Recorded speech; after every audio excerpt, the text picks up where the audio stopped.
The wedding photo burned my eyes. Claire in another man's arms, hours after our vows.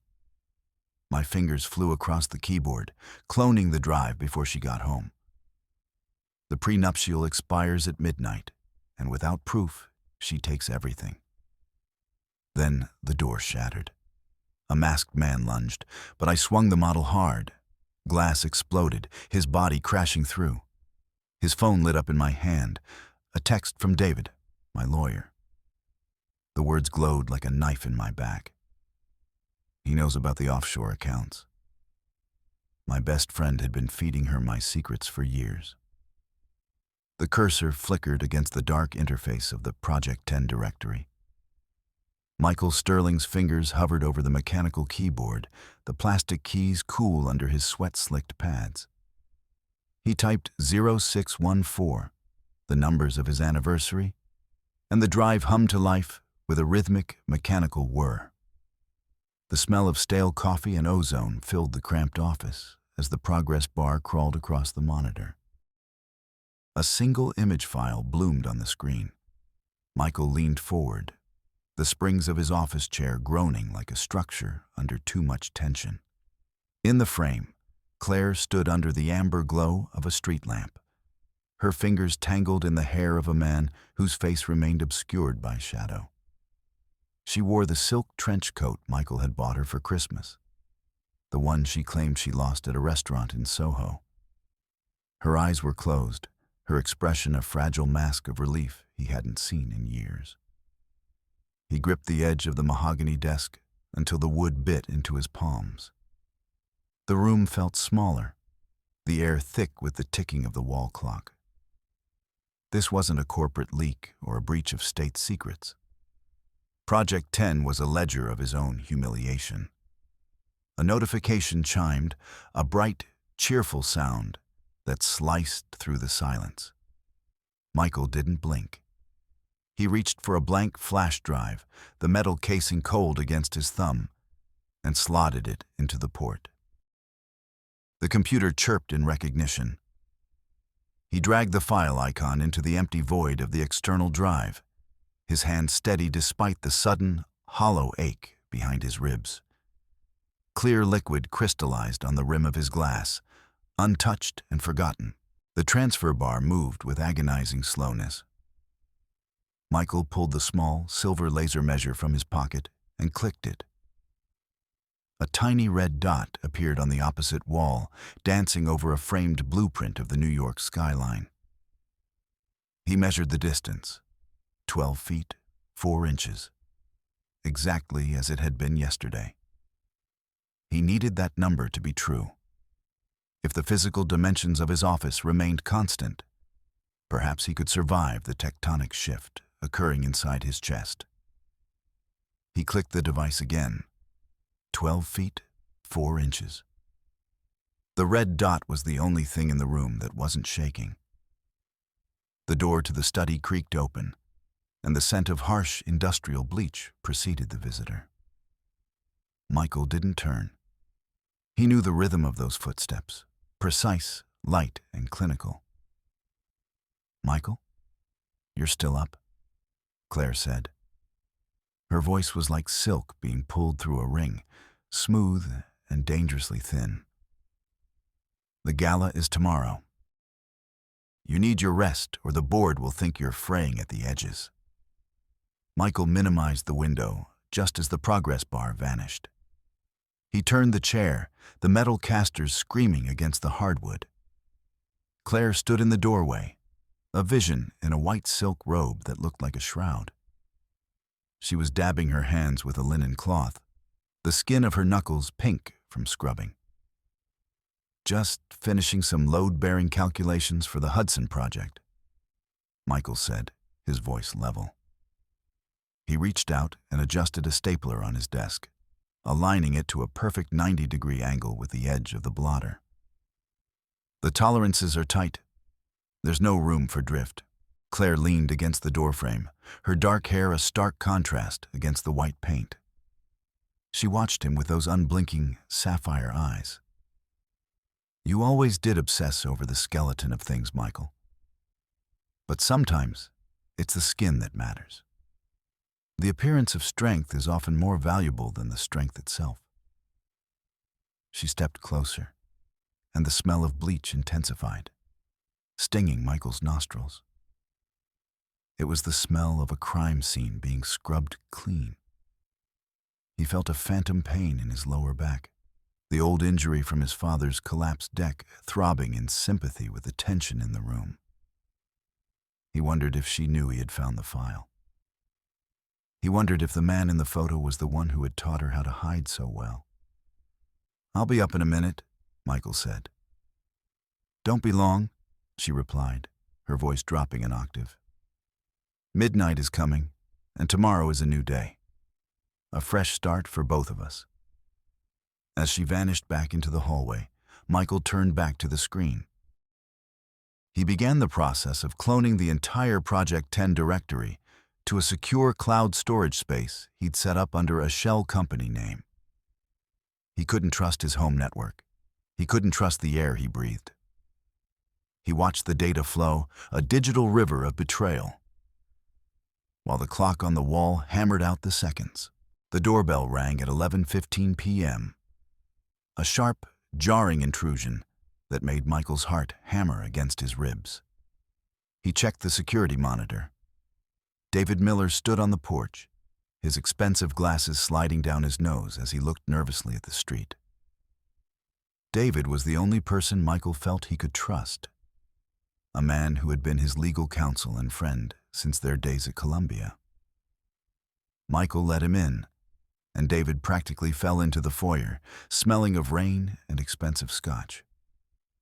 "Michael, thank God," David said, his voice frantic. He began to mirror Michael's rigid posture, pulling his shoulders back as they walked into the study. "I had to come. I couldn't say this over the phone, you know." "What is it, David? I'm in the middle of a transfer."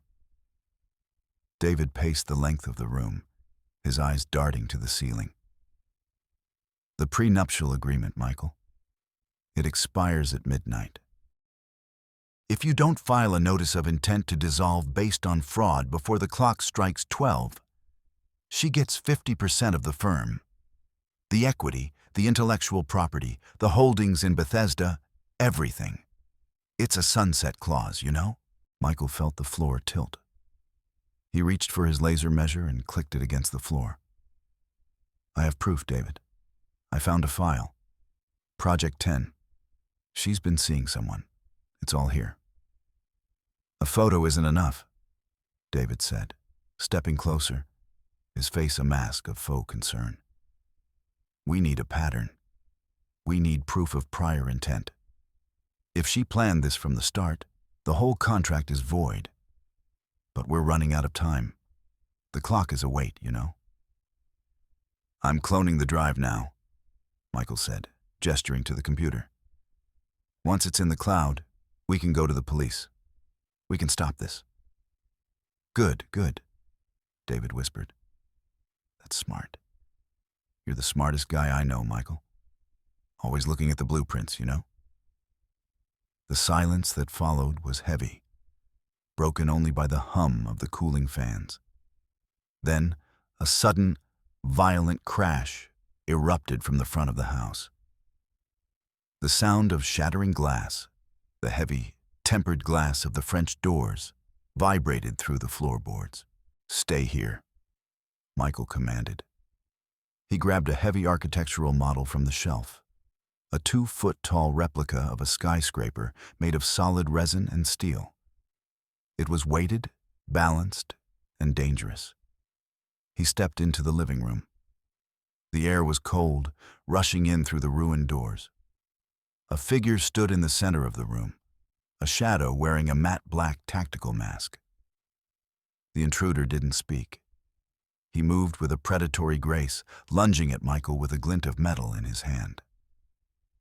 Michael didn't panic. He saw the intruder not as a man, but as a series of force vectors.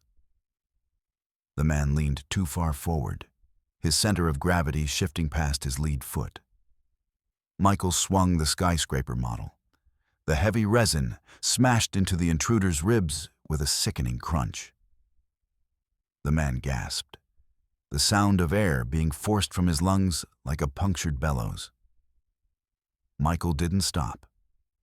He used the momentum to drive the corner of the model into the man's sternum, shoving him backward.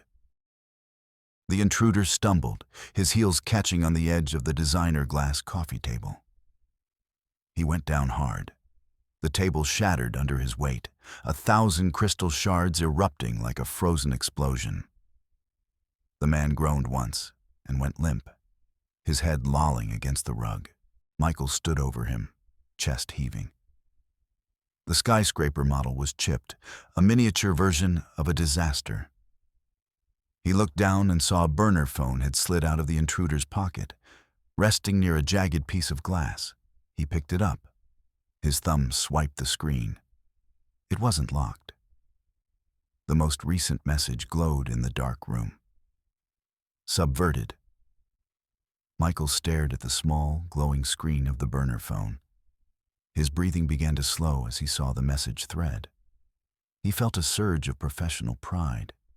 He had outmaneuvered the threat. He had a piece of physical evidence from the attacker, something that would lead directly back to whoever had sent this thug. This was the breakthrough. With this phone and the Project 10 files, he wouldn't just protect his assets. He would bury Claire. He looked over at David, who was peeking around the corner of the study door, his face pale. "I got him, David. And I have his phone. This is it. We have the link." David stepped into the room, a shaky smile forming on his doughy face. "That's incredible, Michael. Truly. You handled that like a pro." "Let me see. I can check the billing records, find the activation site. We can nail them before the sun comes up, you know." Michael handed the phone to his friend. He felt a wave of relief wash over him, a physical loosening of the knots in his shoulders. He had an ally. He wasn't alone in this collapsing structure. "Check the last message, David. It just came in 3 minutes ago." Right, David said, his fingers trembling as he scrolled. "Let's see here. Target neutralized? No, wait, this is interesting." David's smile didn't fade, but it changed. It became fixed, a porcelain mask that didn't reach his eyes. "You really are a genius, Michael. But you always miss the small details in the foundation." Michael frowned. "What are you talking about?" He reached out to take the phone back, but David stepped away. Michael noticed it then, the way David was holding his breath. The way David's eyes weren't looking at the phone anymore, but at the unconscious man on the floor. David. Michael looked down at the screen as David turned it back toward him. The message wasn't from a stranger. The contact name at the top of the screen was D. Miller. The text read, "The payment hit the offshore account. Make sure he doesn't reach the gala. Finish it." The world seemed to tilt on its axis. Michael's stomach performed a slow, sickening roll. The man he had trusted with his life, his secrets, and his legal defense was the one who had funded the attack. The helper was the architect of the hit. "You?" Michael whispered. The word felt like lead in his mouth. "It's just business, Michael, you know," David said, his voice regaining its steady, annoying cadence. "Claire offered me a seat at the table. A real seat. Not just the guy who files your paperwork and listens to you complain about structural integrity for 20 years. I'm tired of being the second-best architect's second-best friend." Michael lunged for him, but David was already moving toward the door. The unconscious intruder suddenly groaned and grabbed Michael's ankle, his grip like a vice. Michael fell, his chin slamming into the hardwood with a bone-jarring thud. By the time he scrambled up, the front door was standing open to the night, and David Miller was gone. taking the burner phone and the last shred of Michael's safety with him.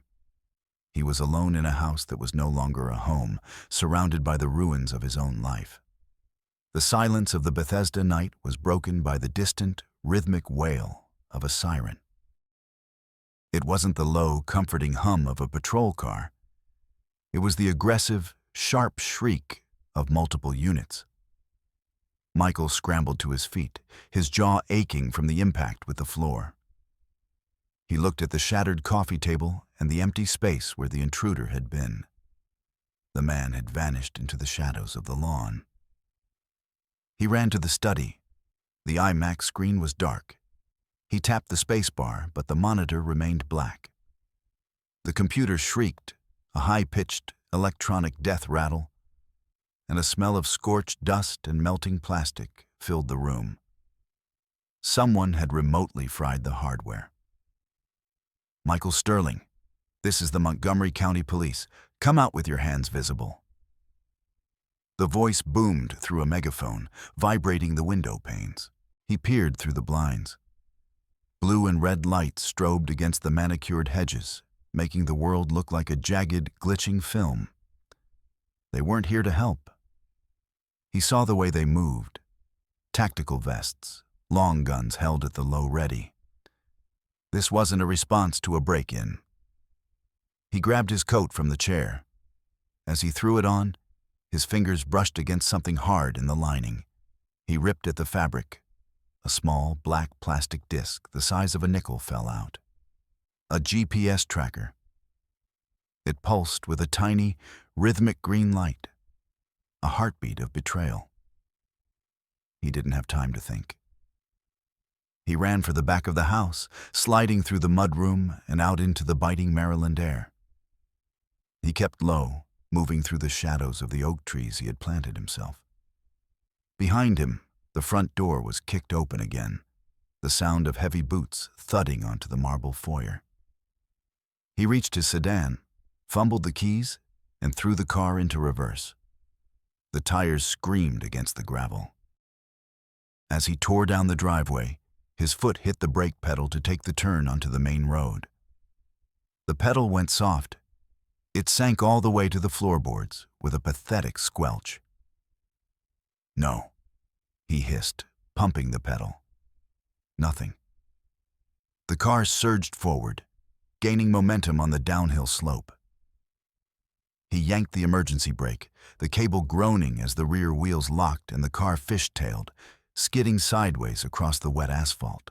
He managed to wrestle the steering wheel, guiding the car into a controlled slide that ended with a bone-shaking jolt in a shallow drainage ditch. The airbag didn't deploy, but the scent of gunpowder and chemical dust filled the cabin. Michael kicked the door open. His head was spinning, a warm trickle of blood running down his temple.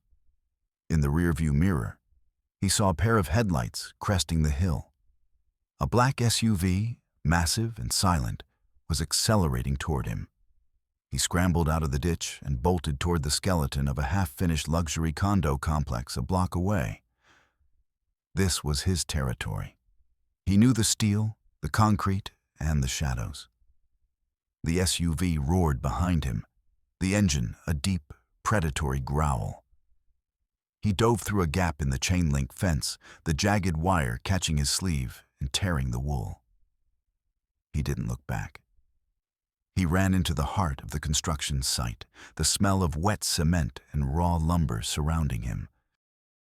The site was a maze of rebar and temporary wooden walkways. Above him, the crane loomed like a gallows against the moonless sky.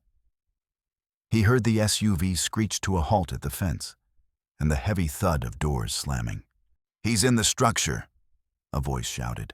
"Find him. Vane wants the drive." Michael climbed a temporary ladder, his hands slick with mud.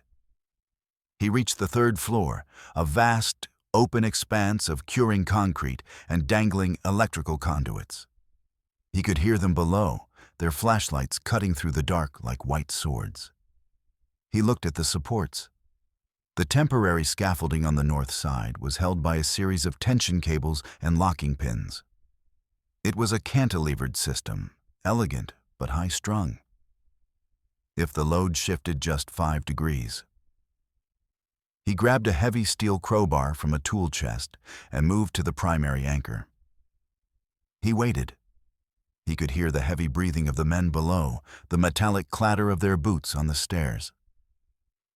"I see him!" A flashlight beam hit Michael, blinding him. He didn't flinch. He swung the crowbar with every ounce of strength he had left, striking the locking pin of the main support. The sound was like a gunshot. The tension cable snapped, whip-lashing through the air with a lethal hiss. The entire north scaffold groaned, the wood screaming as the weight shifted. Then, the collapse began. Tons of timber and steel pipes cascaded downward in a rhythmic, deafening roar. The floor vibrated beneath Michael's feet as the debris buried the path behind him. He heard shouts of terror, followed by the heavy, muffled thud of the structure settling. In the sudden, dusty silence that followed, Michael didn't wait to see if they were dead. He vanished into the dark, descending through the service elevator shaft, his heart a frantic metronome. He found a derelict motel 3 miles away, a place where the carpet smelled of cigarettes and despair. He sat on the edge of the bed, the intruder's burner phone, the one he'd managed to snatch back in the struggle, sitting on the nightstand. He used a small toolkit he kept in his bag to bypass the phone's basic security. His fingers moved with the precision of a man who spent his life looking at the inner workings of things. He bypassed the lock, navigating the simple menus until he reached the archived messages. The name Marcus Vane appeared over and over. Vane wasn't just a lawyer. He was a ghost in the legal system, a man who dismantled lives for a living. The messages weren't about love or passion. They were about asset liquidation, character assassination, and total structural failure. Subverted. Michael stared at the grainy, decrypted photos he pulled from the burner phone's hidden folder. He felt a strange sense of vindication. He had been right. The man in the hotel photo was Marcus Vane. He leaned back against the stained headboard of the motel bed, a cold smile touching his lips. He had the narrative now. Claire was sleeping with the shark she'd hired to kill him. It was a classic trope, a cliché of betrayal. He could use this. In a court of law, a romantic entanglement with her legal strategist would taint every filing, every abuse claim she'd made. He had won. He felt the tension drain out of him. He even allowed himself a small, dry chuckle. "You got greedy, Claire," he whispered to the empty room. "You couldn't help yourself." He began to plan the countersuit. He would call for a full investigation into Vane's firm. He would reclaim the Bethesda house, the firm, and his reputation. The blueprints of his life were being redrawn, and for the first time in 48 hours, the lines were straight. He scrolled further down the message history, looking for a smoking gun text. Something explicit, something that would make the jury wince. He found a video file, dated 2 years ago. He pressed play, expecting to see a sordid hotel encounter. The video opened on a sterile white office. Claire was sitting across from Vane. They weren't touching. They weren't even looking at each other with affection. They were looking at a spread of Michael's bank statements and architectural patents. "He's too careful," Claire's voice said on the recording. She sounded bored. "He measures everything. He checks the bolts every morning." "Everyone has a stress point, Claire," Vane replied. His voice was like dry parchment. "We don't need him to be guilty. We just need him to look unstable. A decade of gaslighting will do the trick. We'll build a dossier of his delusions. Every time he checks a measurement, we'll record it as a symptom of OCD. Every time he defends himself, it's an outburst." Claire nodded. "And the affair? The photos?" Vane leaned forward. purely for the Project 10 file we'll let him find. We need him to chase a ghost. If he thinks it's a lover, he'll act out of passion. He'll become the angry, jilted husband the court expects. We're not building a romance, Claire. We're building a cage. Michael's hand began to shake. The phone felt like a hot coal. He scrolled to the bottom of the log. The very last message from Vane to Claire, sent an hour ago, read, "He found the hotel photo. Phase 4 is active. He's following the script perfectly. He thinks I'm the lover. He's about to make the violent move we need for the final injunction." The truth hit Michael like a physical blow to the solar plexus. He hadn't caught her. He had been led, step by step, into a trap designed to use his own intelligence against him. The affair wasn't real. The betrayal wasn't about another man. It was a cold-blooded business transaction that had started the day they said, "I do." He wasn't the surveyor anymore. He was the specimen under the microscope. He looked at the door of the motel room, realizing with a jolt of pure, unadulterated terror that every move he'd made to save himself, the collapse at the construction site, the high-speed chase, was being documented as proof of his violent mental breakdown. He hadn't escaped the cage. He had built it himself. The storm outside the motel room broke with a violent crack of thunder, the rain lashing against the thin glass of the window. Michael stood up, his knees feeling like they were made of water. He had to get to the Cape Cod house. It was the only place left. 10 years ago, before the Project 10 trap had been fully set, he'd installed a hardwired, air-gapped server in the basement of the summer cottage. It was his black box, a legacy drive that recorded every digital interaction in the house. If there was proof of the conspiracy, of the long-term planning Vane and Claire had discussed, it would be there. He couldn't use his car. He couldn't use a taxi. He looked out into the parking lot and saw a rusted delivery bicycle chained to a signpost. He didn't think. He grabbed a heavy rock, smashed the lock, and pedaled out into the deluge. The 3-hour journey was a descent into a private hell. The wind screamed through the spokes, and the salt spray from the Atlantic began to coat his skin, stinging his eyes. By the time the gray, weather-beaten shingles of the Cape Cod house appeared through the fog, Michael was shivering violently, his breath coming in ragged, shallow gasps. The house looked like a tomb. The windows were dark, reflecting the churning white foam of the ocean. He let the bicycle fall into the sand and stumbled toward the porch. He didn't use his key. He knew the code would have been changed. He used a brick to smash a small pane of glass near the handle and reached inside. The interior smelled of damp cedar and rotting seaweed. He moved through the living room, his boots squelching on the rug. He reached for the light switch, but a voice stopped him. "Don't, Michael. The shadows suit you better right now." Claire was sitting in a high-backed wing chair by the cold fireplace. She was holding a heavy iron poker, the metal glinting in the occasional flash of lightning. She wasn't wearing her white suit.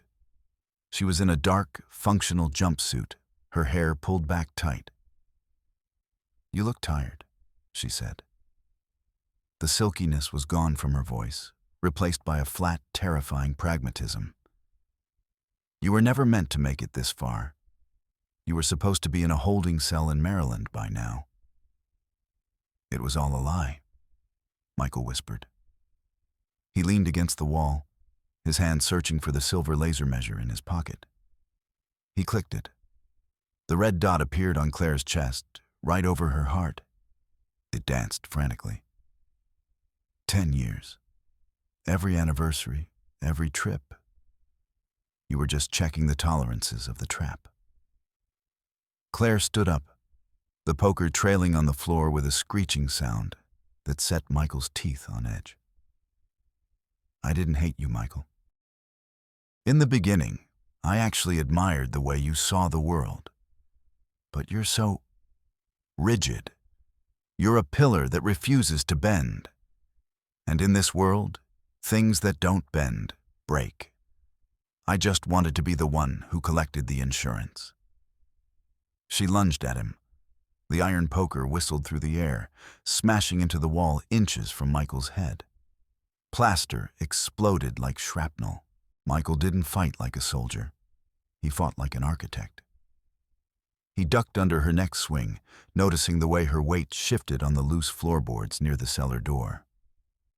He grabbed her arm, the silk of her sleeve sliding through his grip, and used her own momentum to spin her toward the basement stairs.